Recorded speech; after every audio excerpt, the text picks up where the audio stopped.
Welcome to the Arkansas Realtors Association PD Power Hour. We're thrilled to have an appraisers panel for you today. My name is Guy Choate. I'm the Director of Professional Development and Communications here. I'm thrilled that you've all come here to hear from these gentlemen. I think we're all going to learn something today. Let's give it up for Rick Bertram and Tommy Nabholz.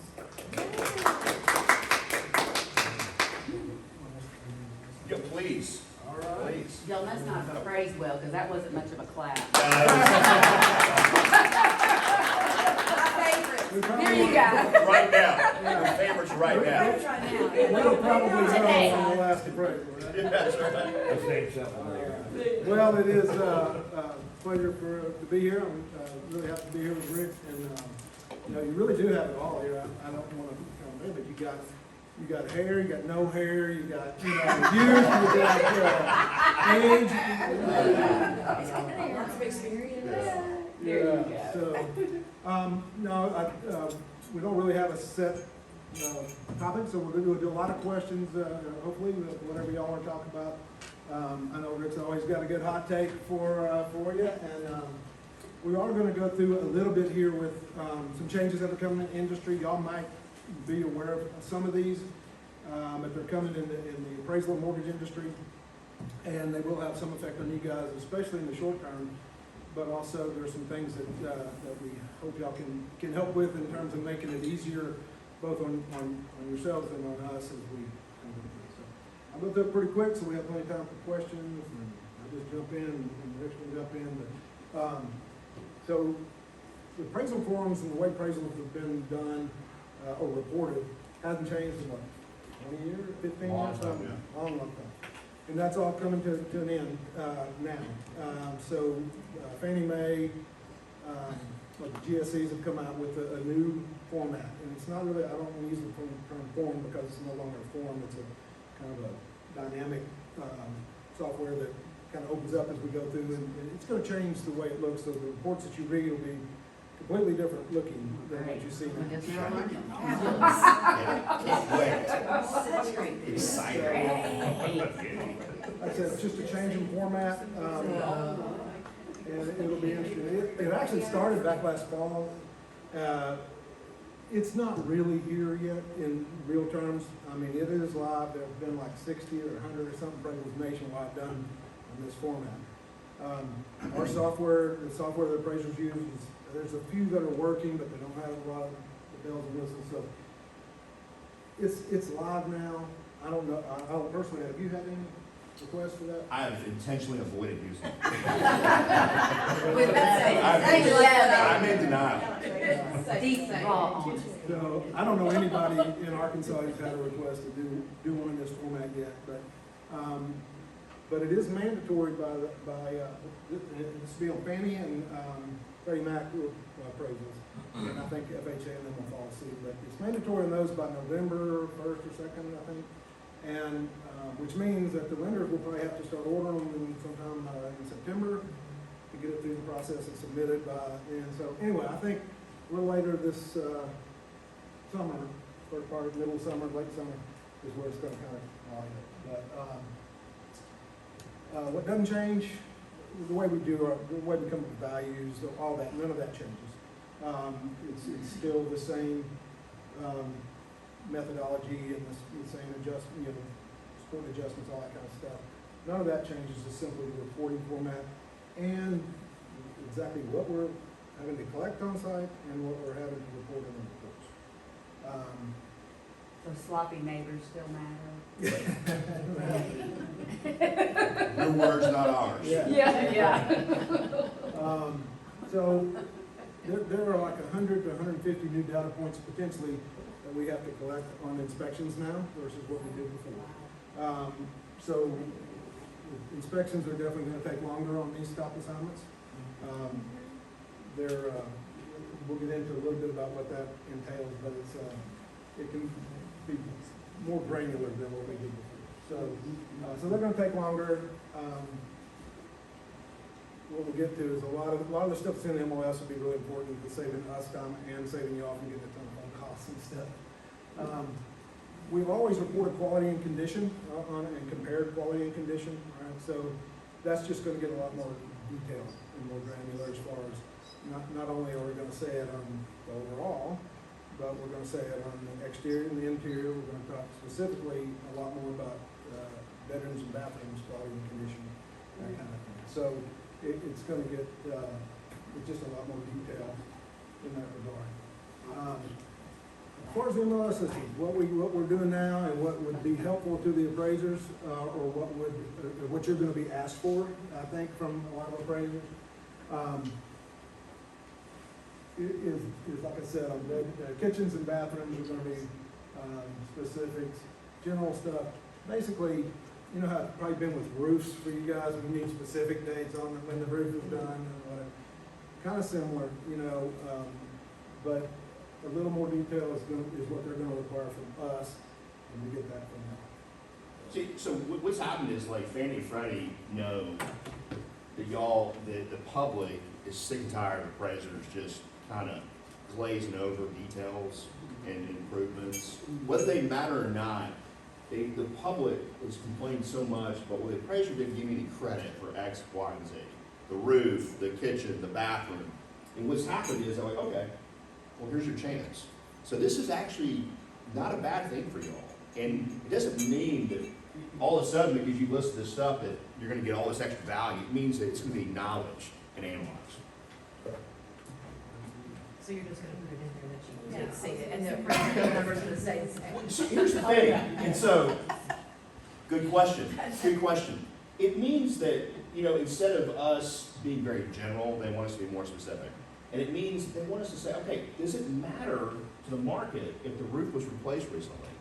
And they're asking the appraisers to analyze, well, two shops aren't exactly the same if one of them's small, one of them's big. So can you analyze whether or not this has an impact? And you know, and I know, that when that client gives you a list of all the stuff, that about 90% of it probably doesn't matter. But you need more is better, right? So we detail this information so we can decide if it does make a difference. So anyway, these are the things that people are gonna be asking for. We're hoping, we talked a little bit about, we're hoping that maybe some of this can be maybe included in the MLS as a just kind of a matter of course of business or whatever. Or if it ends up being an addendum or something in the documents. But yeah, I think this is what you're gonna see on these kind of requests.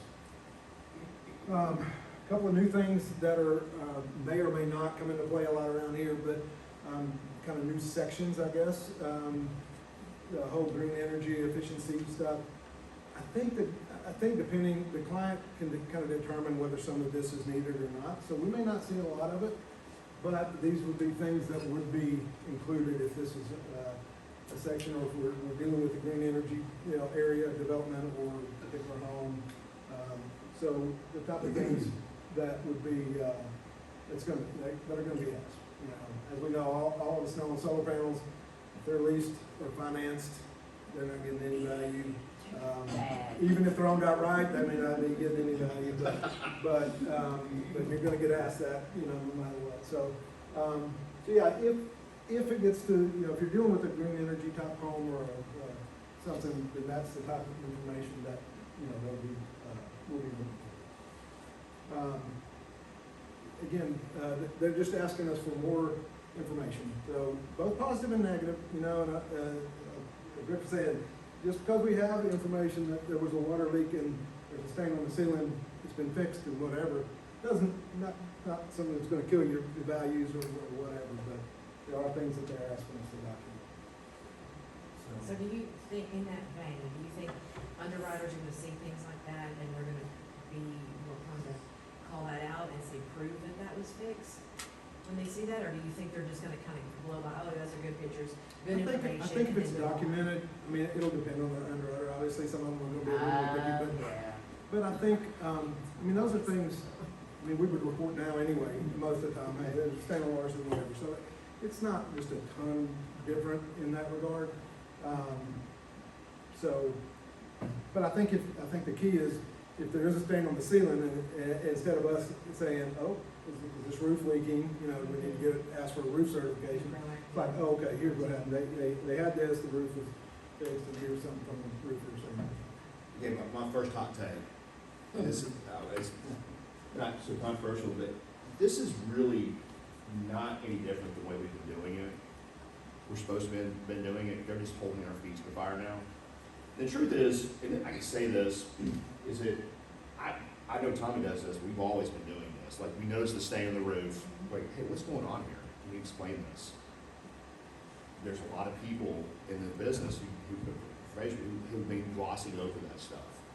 The lenders, the GSEs rather, know that those things probably matter more than our opinions of value. That's my hot take, is that they want to know about property condition. They know the values. They're confident in the values. But the value is only as good as the property condition is reported. Meaning, if there's a leak that hasn't been remediated, then that value is kind of worthless. If that roof fails. So what happens is, and a lot of lenders are already doing this, is that a lot of this comes down to an underwriting decision. And the underwriters that we all know, some are hard, some are easy. But a proper explanation usually suffices. So what I will say is this, is that the new form focuses on objective facts and it really focuses on property condition. And there's been like kind of a myth that conventional loans are free of being called out for property defects. And that has absolutely never been the case. Never, ever, ever. There's a safety, status, security issue on a conventional loan, it has to be remediated or addressed. So anyway. I think that's been more of a focus of theirs, I know, Exactly. AI has changed a lot too, they upload all these photos and they assess it, oh, wait, there's a stain on the ceiling, well, they call Rick and ask him, or call him out on that. So, yeah, the condition stuff seems to, which is probably good, Fannie Mae's, kind of seems to be putting a little more emphasis on that, yeah, that porch is 4 feet off the ground, or that balcony has no railing, whatever. So those are things you can expect.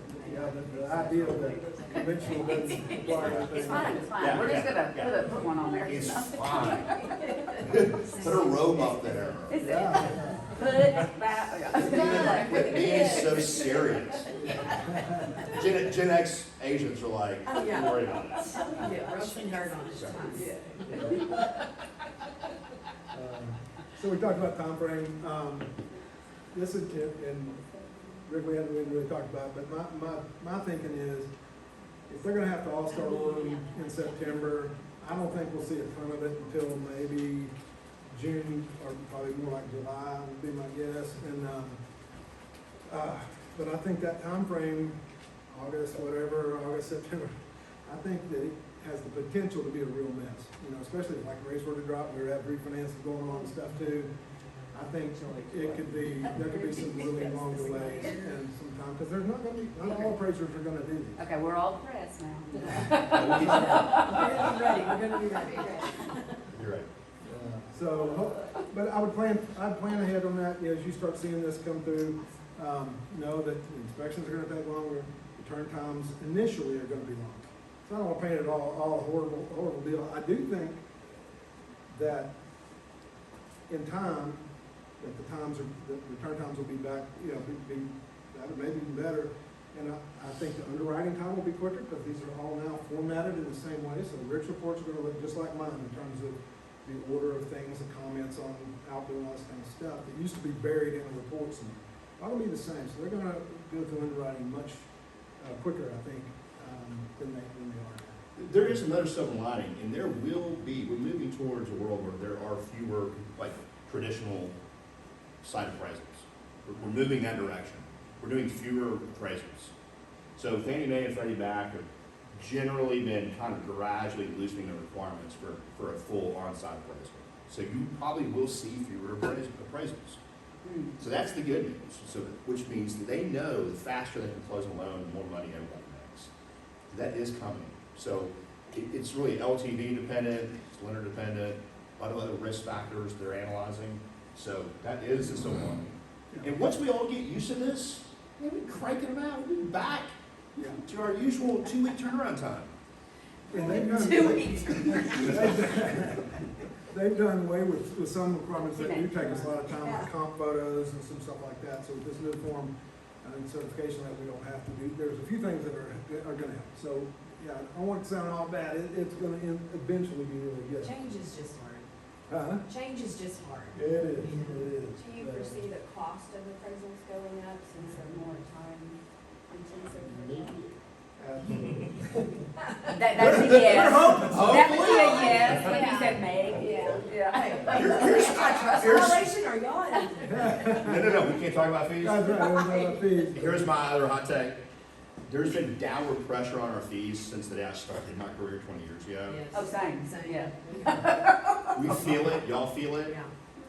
So there's always pressure from Fannie and Freddie to get things done faster and cheaper. There just is.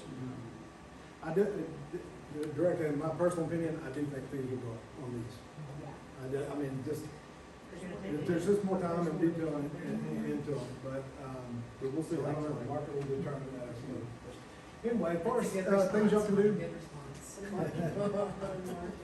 Yeah, so these are the things that we're hopeful that maybe realtors in general can do to assist in the process of getting over, and also to help yourselves in that you don't get hammered with questions and texts and emails from appraisers asking for much crap. So, yeah, just what we talked about, documenting things, describing outbuildings, just a little more detail than what we've had to put before. That will, I think, hopefully save us all kind of pretty big headache as far as running down the data. Is there maybe gonna be any types of like forms or something you could generate to us that would help us capture this information better when we get before listing appointments and? Yeah, we can put That's a that good together. read. Yeah, well, Help us that's a help great you. idea. Help us help you. Listen, now with all the data sources, AI, I mean, you're interviewing your listing client. Hey, walk me through the years that you updated this, and just record it, Right. and then throw it on the spreadsheet or a narrative, and then, yeah, I mean, I think that's a great idea. Here's one thing, besides lazy appraisers, which I can be sometimes, taking too long to get reports back. The other thing that holds up reports coming back is getting good information. Not blaming anybody, but the more information, the faster I have. Yeah. And so like when I call and text y'all and say, hey, can you give me the years? Or if I say, hey, can you tell me the updates in the house? And you're just like, yeah, our kitchen updated. I'm like, I need years. I need years, baby. Yeah. I need years. Yeah, no, that probably is the number one. No, It's that's number just- one. Is running down all the data we gotta have to do. Yeah. So. The key takeaways, I think we've covered all of those. I do think we'll have potentially have longer turn times in the transition. Yeah, the sooner we can all adapt to it, I think the quicker the better. Again, a year from now, I think we'll all be going, oh yeah, that was kind of pain for a little while, but now it's all great. So, It's all you know, good. It's all good. yeah. So yeah, that, as far as that goes, any questions on that? I know, I just want to make y'all well aware of it, mainly.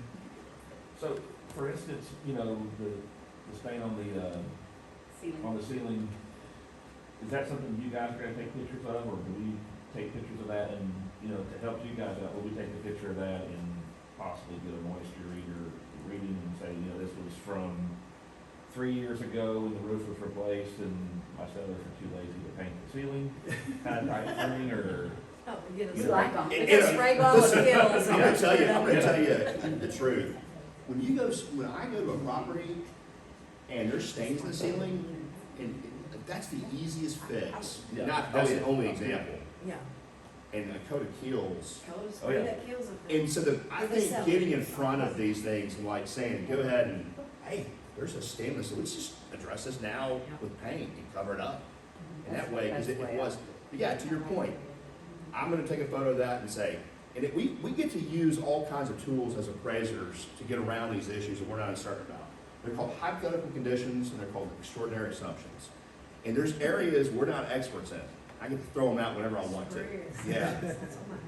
Yeah, it's like, I'm assuming this is true. If it's not, then it's all wrong. Yeah. Isn't that great? Like using like real life, you know? And so what I can do is say, hey, there's a stain in the ceiling. I mean, I'm not sure if it's an active leak. It could be.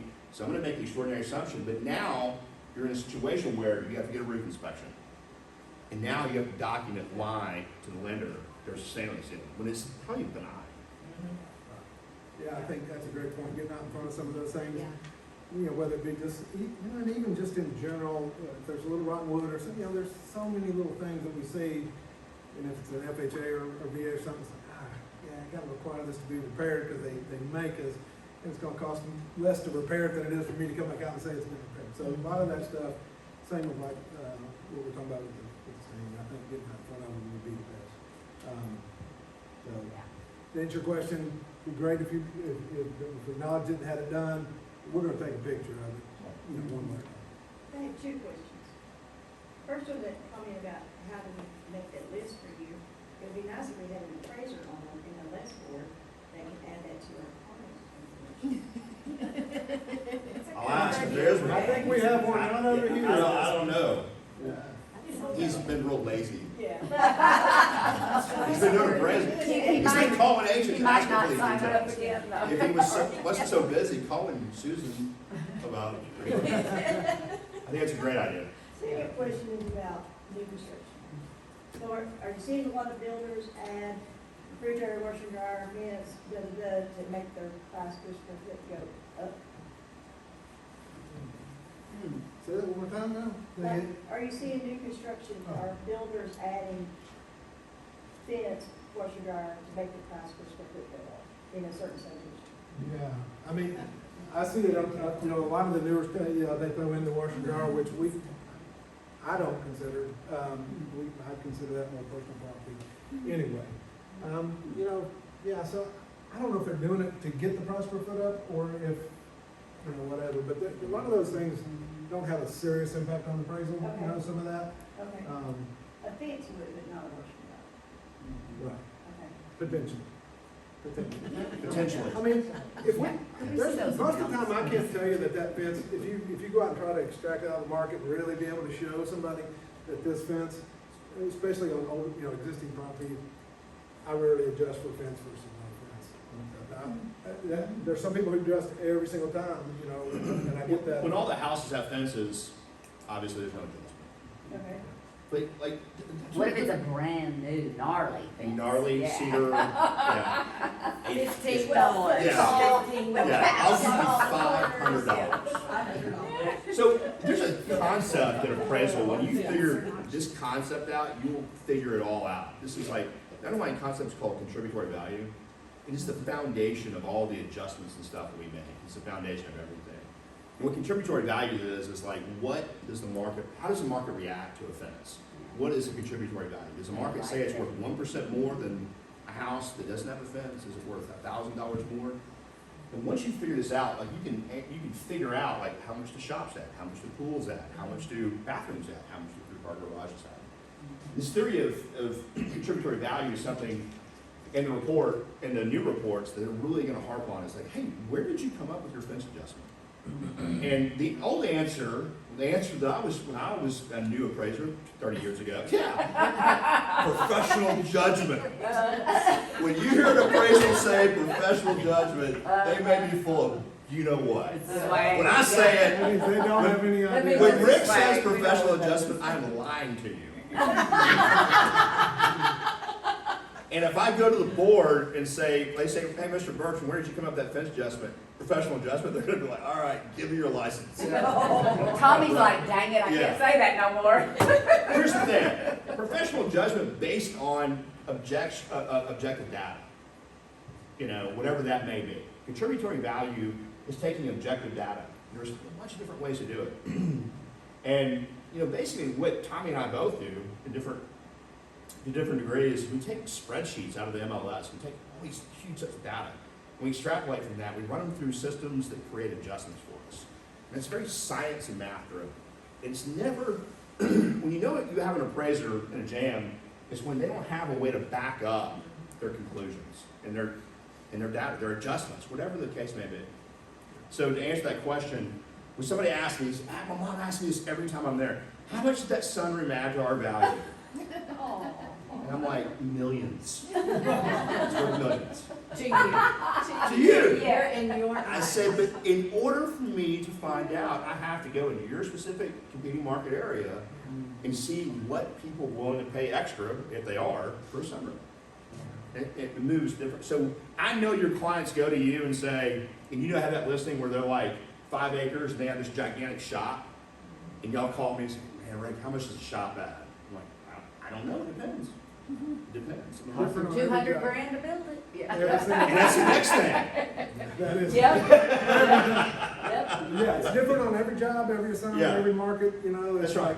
like, I had somebody ask me, well, you know, you did this one over here and you gave the pool, I don't know what it was, 25 grand, Yeah. and this one you gave the pool, 15 grand or whatever, I don't remember the numbers, but it's like, yeah, absolutely we did, Yeah. because that's what we could, It's that's not what that necessarily house, the that market product, should. it has to do with where that product is. Absolutely. And we saw that during the pandemic where pools all of a sudden, in some markets seemingly, based on data, had more contributory value. They did because Because the people drive. thought they were the never demand leaving was their high. house again. Yeah, they needed an So- appraisal. They There- wanted a way to entertain So them. there's this old Yeah. acronym, the first acronym I learned in appraisal school, and Tom will remember this, is called DUST. And what is DUST? DUST is demand, utility, scarcity, and transferability. That is like Demand, utility. demand, utility, scarcity, and transferability. That's what creates value. Okay. The less of a product, the higher the price, so it's There you basically. go. Over improvements, let's say for instance, utility buildings, getting back to what you said, you're having quality information in the MLS. Is the utility building, is it, got electrical, does it have plumbing, maybe a bathroom? Is there a, Contributory value. yeah, Contributory value. So what happens is, we don't know, and we have to analyze. And a lot of times, if you're, especially as an appraiser, if you're in real estate, single family real estate especially, is that if you want like these solid black and white answers, you're in the wrong business. It's very rangy. Yeah, it's very, kinda, maybe. And so the first question I ask myself if I'm doing something with like an extraneous amenity is A, is it typical for the market? B, I do ask myself, how much does this cost to improve? That may factor in. How much utility does it provide to the occupant, to the users? And then the final answer, to whether or not I'm making adjustments for it, how much is whether or not I can support in the market. So when I have that amenity, the first thing I do, it's a pool, shop, ADU, is I go to the market immediately and I find other comps with that. I start analyzing that amenity's impact on that segment. And that's when this job really sucks, because you can spend hours and hours and hours and hours. And that's usually why appraisals take so long. so if we put better information in, then it just helps everybody. Man, I can't tell you how much it helps. It just garbage in, garbage out. And I get it that sometimes listings, like you just want to get them in that system, get them listed, let's go. But this form tells us, it's a signaling from the GSEs are Fannie and Freddie.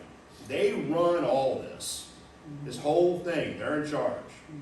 Okay, they're in charge, they're controlled by the government right now.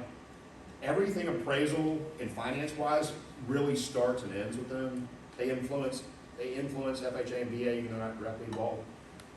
But they're going, we're data-driven now. No more BS, no more professional judgment opinion BS. Like data, nerd, that's what it is. You got any question? Yeah, well, I do, on a unique property, like, I understand finding comps, but I guess I'm still having a little, not understanding the willing market, because I've had two different groups, a conventional buyer, and then I had an FA buyer own a house, it's a mobile home out on 7 acres, but it's got a covered metal arena, riding arena.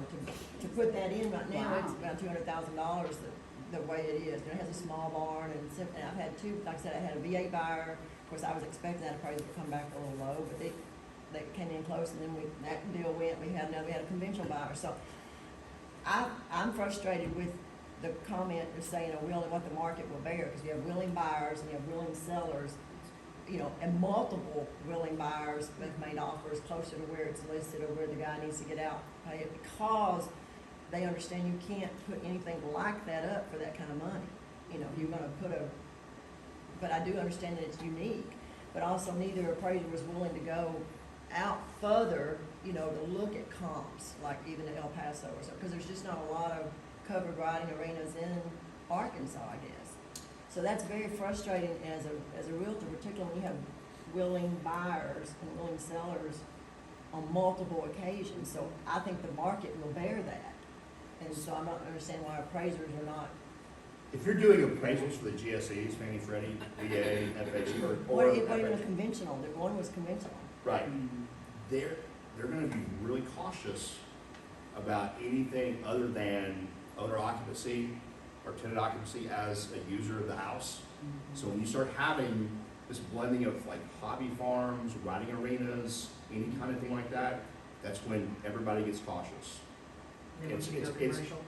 It's, you're treading into this water of what is the highest and best use. Right, Are we income producing? right. Or is it a hobby? It's okay, it's okay. I'm just saying that there's parameters appraisers have to follow. And the GSEs have very specific guidelines on what they loan money on, very specific appraisal guidelines. This could be a problem that the seller has, or really, if all the buyers are interested in buying the property, it becomes the buyer's problem.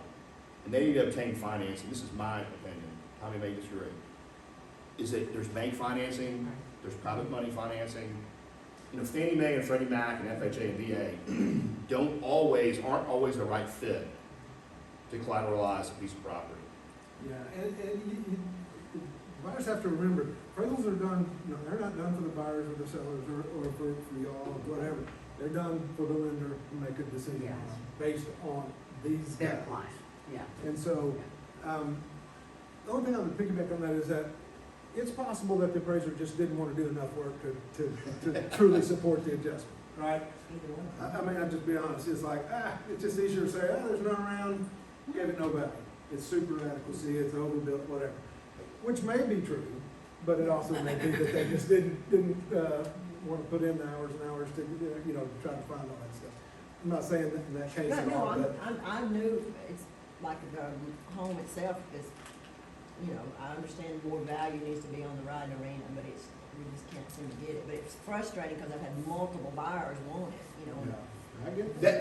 That's a buyer problem, and I know that's something that no one wants to hear, but the buyer has to figure out a way to get financing. And the truth is, if there's that much emphasis on something like extraneous that's possibly income producing or possibly not single-family occupancy, it's you're getting into this realm of non-residential. Okay. And that I is. may try to do something, someone said commercial or something like that. Try to It gets into that realm, and so Fannie and Freddie, FHA, VA, they're like, they're gonna wanna see comps closer. So proximity and time, date of sale rather, proximity are big indicators, and they're really, it's implied and told to us, like, the best comps are the ones that are the most local and the ones that are most recent. A blending of the two is the best. Yeah. The best thing the appraisers can do when you have that situation, time, for me at least, I think time is easier solved. I think we can all track the market. There's a lot of tools to do that. So, in that situation, if you had a great comp that was over a year old or, whatever, maybe that would be helpful. Sometimes appraisers won't do that, but I found Fannie and Freddie to be, if you have current stuff to support and then all the market data to say, hey, the market hasn't changed or whatever, sometimes you can do some of that. But he's exactly right. Ultimately, they want a nice little tidy package that meets all these guidelines, and, And we a get. lot of these properties just don't. Exactly. It just isn't It's, you have a unicorn. Yeah. Yeah, and they both, I've heard that word mentioned. Yeah. and- It is. When I Yeah. get those. I get those too. Sorry, And not Rhonda. for unicorns. Dang unicorn. And if something like that's common and typical, which is what That's you right, mentioned, that's right. we'd have comps. So it's not common and typical. I understand there's a certain That's why segment it's market that, That's right. hey, this arena's Yeah. gonna cost 50 grand or 20 grand or whatever, I'm certainly willing It's to the pay. willing buyer and the willing seller that frustrates Right. frustrates Well, they can sell it Okay, and let buy me- it for anything they want, they just That's finance right, it. that's right. Financing is, okay, financing and oh, here's another thing I think all agents should know, the definition of market value on the appraisal. The definition of market value on an appraisal is not only what a willing buyer and seller will pay for a house. There's 5 factors that are big. And if you understand the definition of market value as it's written on the appraisal, it's the same through all the standardized appraisal forms. That's basically the basis for choosing whether or not a comparable sale is viable or not as a comparable sale. It talks about, was it exposed to the market? The buyer and seller act in their own best interest? Are they related? Are they exchanging things of value and cash equivalency? Et cetera, et cetera. So the definition of market value is really important. And I think when I interview, or I talk to a lot of agents and I ask them what the definition of market value is, they say the same thing, what a willing buyer and a willing seller is. That is to y'all, but to the GSEs, the lenders, it's very, very specific. Yeah, and a key component of that says, for the typical buyer, typical Right, seller. typical. Right? Well, if I'm selling a house and I've got an arena and all this stuff, I'm not looking for the typical buyer. I want the buyer that Very is specific. not typical, Yeah. that wants what I got and is Right. willing to pay for it. So that's why you get this discrepancy, typical buyer, typical seller. Motivated, knowledgeable, all these different aspects, and so that's why that happens. And the truth is that Fannie and Freddie, and they want to paint us in a box. They want very standardized collateral to loan money on, very safe. I don't blame them. So that is the drawback. And, as an aside, editorial aside, I mean, listen, we bailed Fannie and Freddie out. Y'all don't probably remember that. We bailed them the freak out. I have a question on Rhonda's situation. So if it was an FHA appraisal done and got completed, does that mean it stays with that property for 6 months? The VA. As far as I know, FHA appraisals last, I think it's 6 months. I think so. That's a lender question, really. That, Yeah. and it could be, I would always check, there's a couple of things, a couple of variables that happen too. Was that appraisal action recorded with FHA? Did it fall apart and the appraisal never finish it? Yeah. So if you're getting, here's a good practice. If you have a listing that's had the FHA appraisal, whatever the results of that appraisal are, don't matter, but checking in with the lender who ordered it and say, hey, is this on file? Is this recorded? I don't know how that works. Yeah, Exactly. like I say, that's kind of a lender-specific deal. I know there is a timeline on them. Now, in VA, the same way, I mean, those stay, for a period of time. That's what I've always heard. That's what I've always heard. They just don't want the lenders canceling mine that didn't work and go to Rick and Right. figures it out. Yeah, a lot of the weird stuff that you see that are appraisal, guidelines and letter guidelines, a lot of this stuff came from the S&L crisis, which I'm sure no one remembers, but it was a big deal. SNL say out loud. Not sorry, not I know, that's savings. what I was like, I don't know that. Listen, when Bill Murray left SNL, it was bad. It was bad. With- The savings and loan crisis basically created the appraisal profession as we know it now. And it affected our state, it affected geopolitics. Bill Clinton, our governor, everyone was in this. You don't remember this. So this was a big deal, and it created basically the appraisal board in a sense as it kind of the way we know it now. I didn't mean to jump ahead. No, this is more important. But anyway, I forgot what I was going. Let's talk about price per foot. Well, so yeah, we're talking about Okay, we want to hear about SNL. We'll talk about SNL later. Rick had a hot take. One of my, I guess, pet peeves, or one of my hot takes is that, and probably not this group, all right, but so many agents price on a per square foot basis, and they just like, I look at comps that were whatever, and you cannot reliably price on price per square foot. If you're in a neighborhood that every home's exactly full plan and 100% exactly the same, maybe it works fine. But 90% of the time, especially on anything unique, unless you have, the identical comps, it's not gonna work. And so, I just want to point that out. And these percentages, don't read those percentages, those are just as an example. But that chart seems to kind of help people get that in their mind right.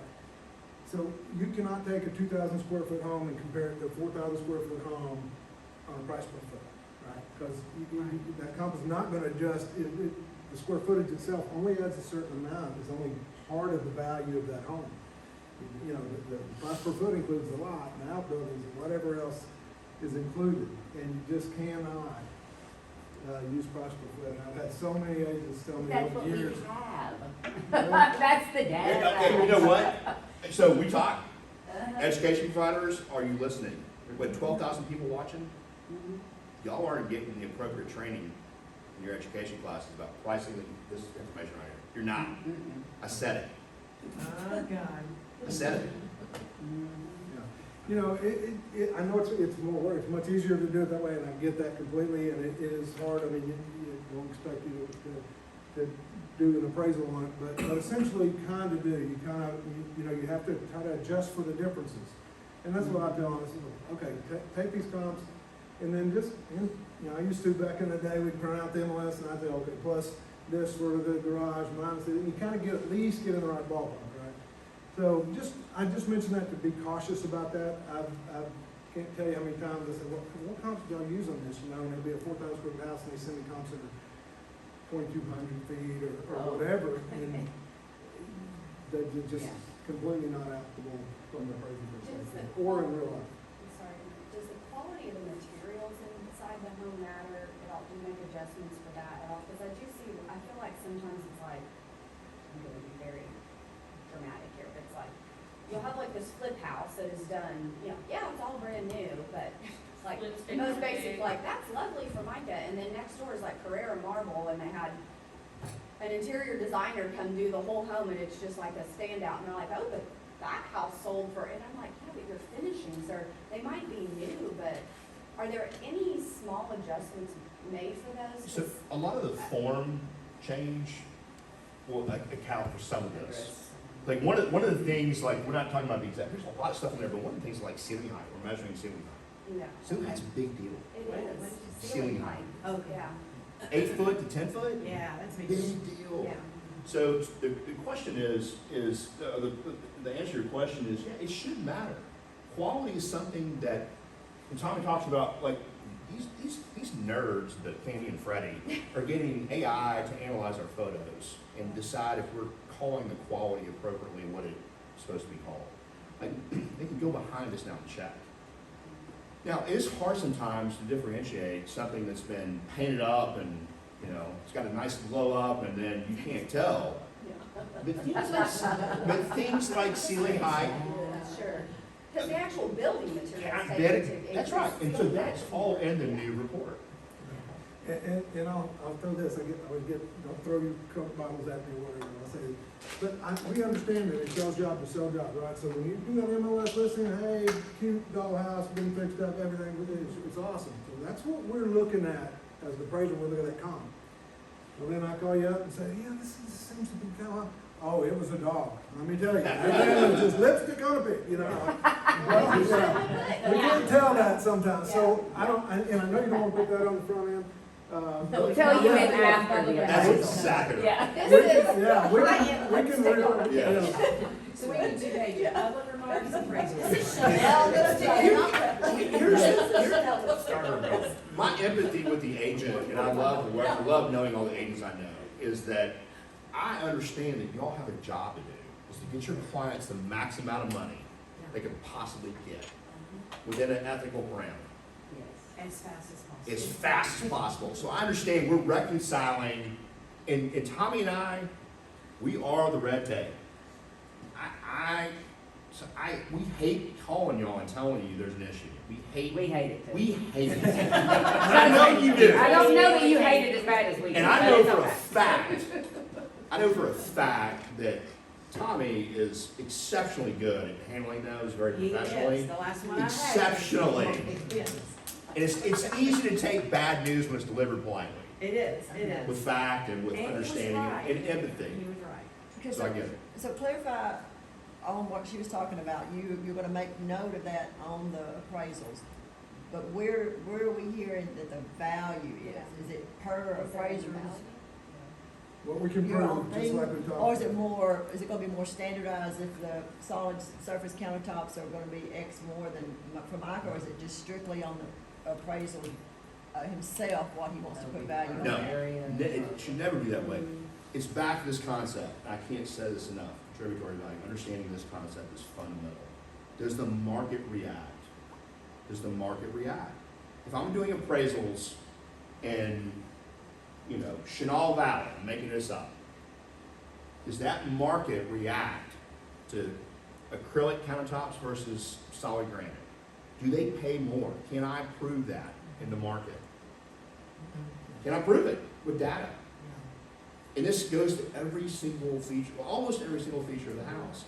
There's some things like fences, you can't get that granular, you can't measure. But there are ways to measure 2-car versus 3-car. You do large data sets. It's a concept called, or it's a technique called basic proving. I take 100 sales out of a neighborhood over the course of a year. And I say, give me a spreadsheet of all the houses within, they're generally similar in year built, and they're generally similar in size, plus or minus about 20%. I say, what is the median sales price of all the sales that sold with a 2-car garage?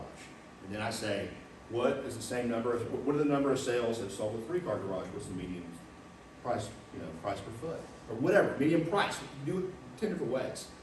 I'm looking for a percentage difference between houses that sell with X feature versus Y feature. Does that make sense? Yeah. That ability is at your fingertips. It's been at your fingertips for 20 years, and I know we all got into this to avoid math. I know we got in to avoid spreadsheets. We don't work at Initech, like Office Space. We're not, we are here. Office Space has found us. The nerds have found us. You're gonna have to get into this data a little bit. You're gonna have to learn. I know. Makes you throw up in your mouth. You've got to start doing it on a very basic level is analyzing data. The MLS has very robust tools to creating spreadsheets. Learning how to use AI, running this information through AI, asking AI, I know it sucks. They're building a data center right now, it's destroying our environment, but we're at their mercy because the big lenders are using it. I have a question, because I know y'all are so familiar with REALTORS. Are you familiar with RPR?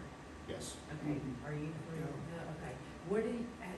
I've recently started really trying to make adjustments on properties that I'm listing, or if I'm doing a CMA for a client that's buying a house. I started using that, and I've used a little bit of what y'all have taught us with give and take, for certain features. What are your thoughts on RPR from an appraiser's perspective?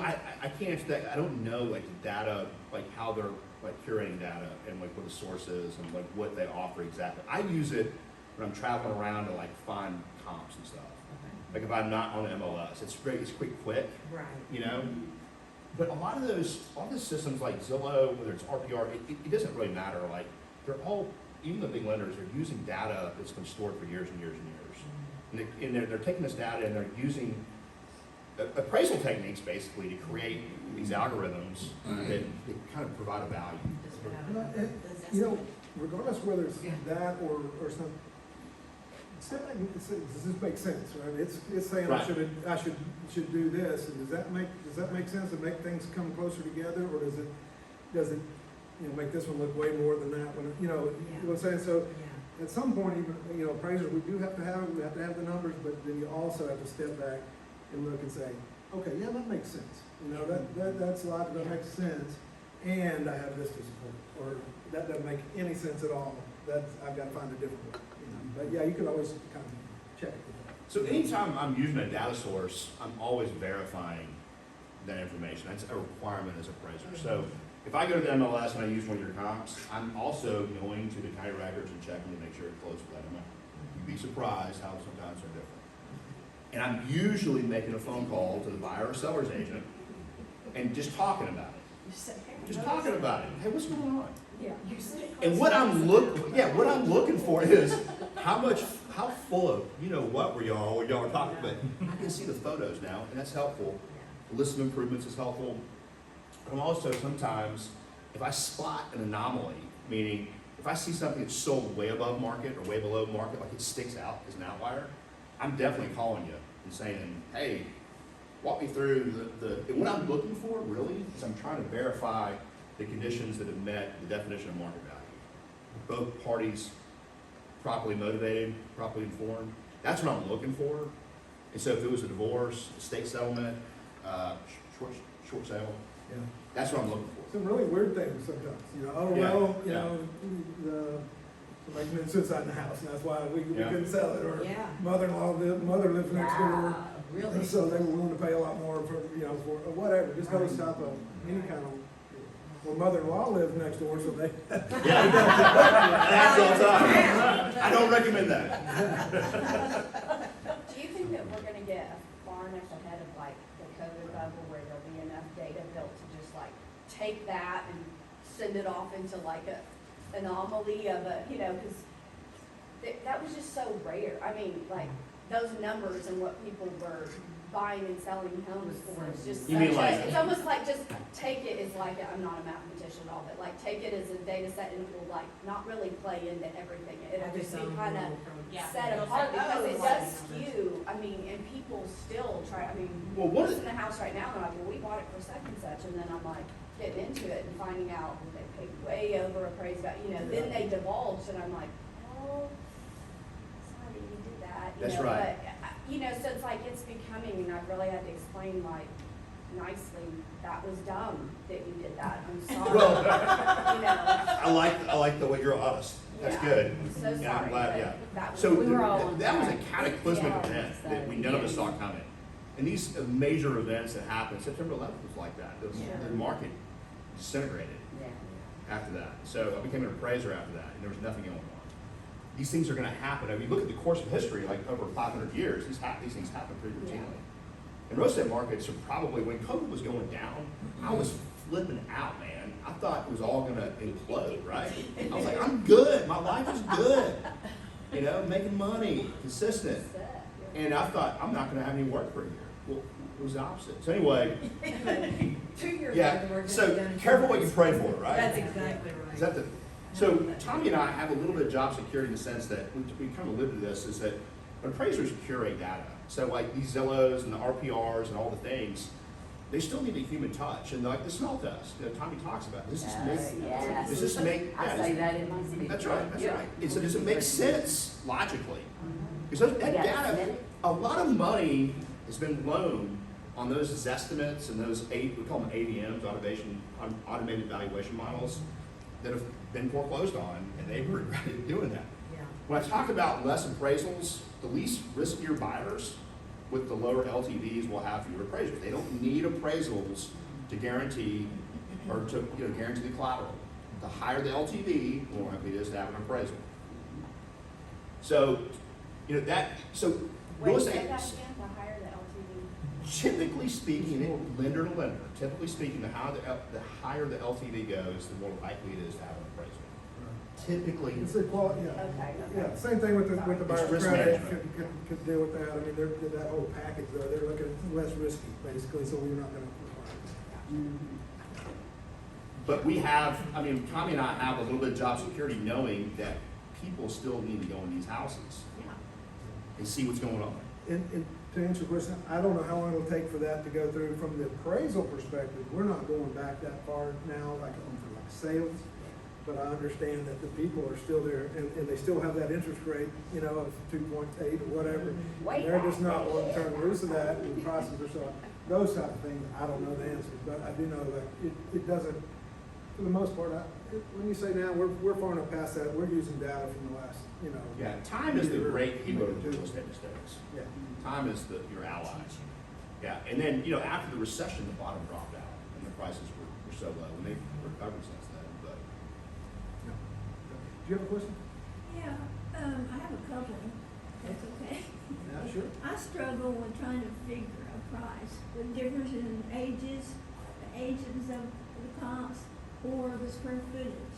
You know, back when I started 20 years ago, we would take a percentage from each one. So how do you guys figure that? The difference between the age, the comps in the area, and square footage. we might differ on this, and which is fine, which is good. I mean, everybody's different. I don't typically do anything on age. I agree. Okay. You know, because the conditions and what's been done could change it so drastically. So age alone, I don't ever make age adjustments personally. Now, I know some appraisers do, and they have a way to do it. So I don't personally make age adjustments. We're looking at quality, condition, all those things that kind of, now, the only caveat I'd say is that if you don't want to be so different that you're in a whole different style. You know, you're using a big open floor plan versus something that's, you know, from the 70s or whatever. But aside from that, I mean, if you're in the same area, same type of deal, I don't typically do that. I think it's really hard. It would be really hard to, that's the thing you think about, you know, how we, the quality, okay, we've got the quality now, but you also have to take in all these other factors, which one's contributing what, you know, and not double dip here, there, or whatever. So it can kind of get dicey, but age is one of those I think you're better off trying to work on the other side of it, assuming that you don't have, you know, a really weird setup. So one thing I tell agents, like the question you ask, like everybody wants to know, what is a comparable sale? And the definition in the lending guidelines is intentionally ambiguous because that depends. And the general answer to that question is a house that represents the same utility and, you know, it has the same legal use would be the most general umbrella for a comparable sale, meaning another single-family home is a comparable for a single-family home. As an agent, y'all know the answer to these questions. You just, maybe you don't realize you know, but you probably do, is that you know what your buyers and sellers would substitute for your house that you're trying to price. That's really Meaning, when I show this house to my buyers and sellers, or to my buyers, that could be a substitute for the house that I'm listing, am I gonna laugh out loud if I say, well, I'd show them 123 Main Street, just like the one I'm listing? Does that make sense? If you can answer that question, that's a starting point. And so, like, I agree with Tommy 100%, is that age is the least important indicator. Because we can change effective age. Effective age is a better, condition is synonymous with effective age. And we have the ability to adjust for age and condition, and age is rarely ever adjusted for. Because I can go and I can remodel a house. I can essentially change its effective age. Does that make sense? So when you're thinking about size of comps, you want to ask yourself, would the same buyer consider this size house as an acceptable substitute for the same one I'm trying to price? Meaning, what that number is, I'm not sure. When I'm searching for data, more data is better. More data means a more reliable appraisal. It means an easier appraisal, right? That's why I love Roush Coleman. I love that. Well, yeah, It's the they easiest appraisal I do. I'm like, spreadsheet next. I memorize all their house plans. I love them. Or Lennar, they're great. Appraisers are probably the only ones that. Listen, they provide a great service. This is, because there's a lot of data. There's a lot of data. When I have the anomalies, when I start having anxiety, you know, when you start having anxiety. But generally speaking, I'd say what about 70% of your listings are within these neighborhoods that are, you know, have all the similar houses. So you ask yourself, I mean, in my standard, and Tommy's may differ, is like plus or minus 20% of living space, just to give me enough information to like start making some very informed decisions about, you know, I want a lot of information to choose from. I have a real quick question, and you just brought it up when she mentioned age, because I've been showing some property in Indian Hills and over in the Walnut Valley area. So where the tornado took out several existing homes, and now they had rebuilt beautiful homes next to the 70s homes that are there. What do y'all do with, have you come across appraisals on any of those? Where Oh you man, have- we've what been do you- doing. We're in there. I was in there day one, Well, so what, getting in there.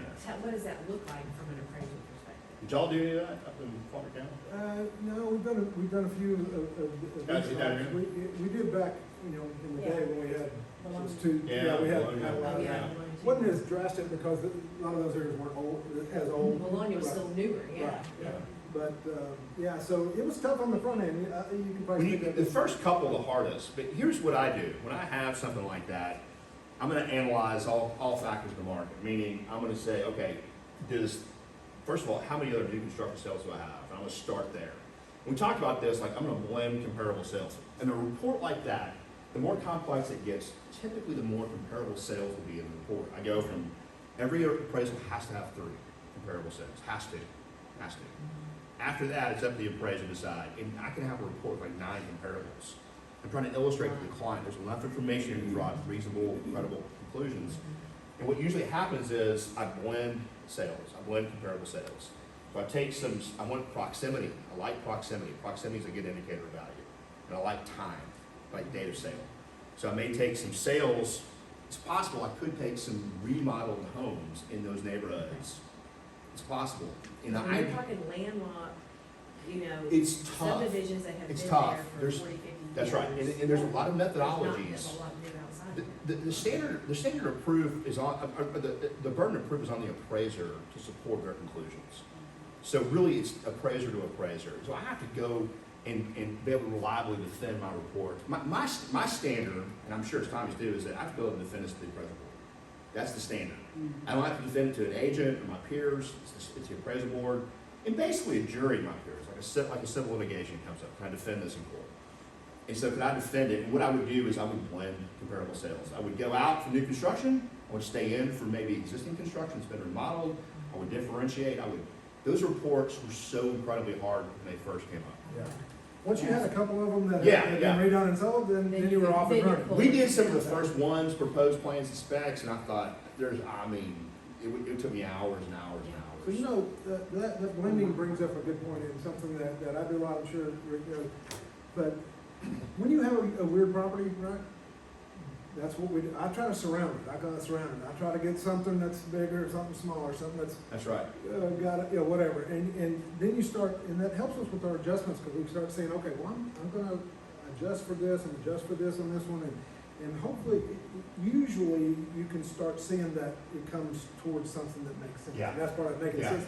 So the same thing with that, I think what he's saying is, we're gonna use a new construction in here, we're gonna use a remodel in here. We know that this might be the lower end of the value, this is probably high, too high, this is probably too low, so we know that, we kind of start getting an idea of where you need to be. My last test of reasonableness for every value that I send out, I do it every single time, is I come up with my sales comparables that have sold, and I come up with my value. Let's say it's $100,000. And I go into the MLS, and the last thing I do is I say, okay, can the same buyer buy a similar house for less than $100,000? Does that make sense? Because if they can, then my value probably is too high. Because why would they pay $100 for mine if they could pay $90 for the one down the street? And lenders pay attention to that. Yeah, you have to answer that question, you have to answer that question. If Yeah. they come back Because it's gotta to, keep it back. Girl, I know. So, the other thing that I wanted to mention is about the forms, and we're supposed to be doing this now, is that appraisers also have to identify comparable sales they did not use that otherwise would look comparable if someone was doing a search to the MLS. Meaning, this is why the definition of market value matters, is that if you have a sale in a neighborhood, you're doing an analysis, and you're avoiding this sale because you know it's sold low. Y'all do that? Y'all ever do that? Who does it? I've heard about it. I've heard about it. I've heard about that. Call it cherry picking. Cherry picking. What? Cherry picking. So, Never. lenders do not like cherry picking. So we have to identify, here's a good assignment, is that if you have one of these sales in MLS, like maybe you've listed it, what's gonna happen is, we talked about this, I'm gonna call about the anomalies. If it looks low, I'm gonna say, why was that low? And so appraisers have to identify these sales that are otherwise comparable that aren't included in the report and explain why. That's a big maybe change. perfectly legitimate deal. I mean, Yeah, it could be divorce, legitimate. they're transferring out, they just want to get Yeah. rid of it, whatever. I mean, and that's all we need to do. That's what you need to be dramatic. Yeah. The floor Oh my was God, it falling. was so bad. The floor was falling through. I think everybody's getting up, so I think we're about to get run out of here. I think Susan's had enough. A couple of things. Thank you to both very much for your time. Yes. Tommy has a Facebook page, it says Appraisers Helping Real Estate Agents in Arkansas. That's the best. Yeah. It is It's a good one. a great page, y'all need to be a part of that group. And Rick Bertram has a cell phone, you can call us 7. Literally. Yeah. Literally. And the It's great. time that y'all give back to realtors is, That's all right. thank you. Y'all are very good to work with, and I pray that every appraiser is the same as y'all. Thank you, Greg. Thank you. Thank you both again. Thank you all for coming. Our next PD Power Hour is going to be May 13th. We're going to have Natalie Rogers from the Floodplain Management Association. It's going to be fantastic. We're going to get the Realtor's Guide to Flood Zone and Flood Insurance. So we'll see you May 13th. Thank you. Thanks, y'all.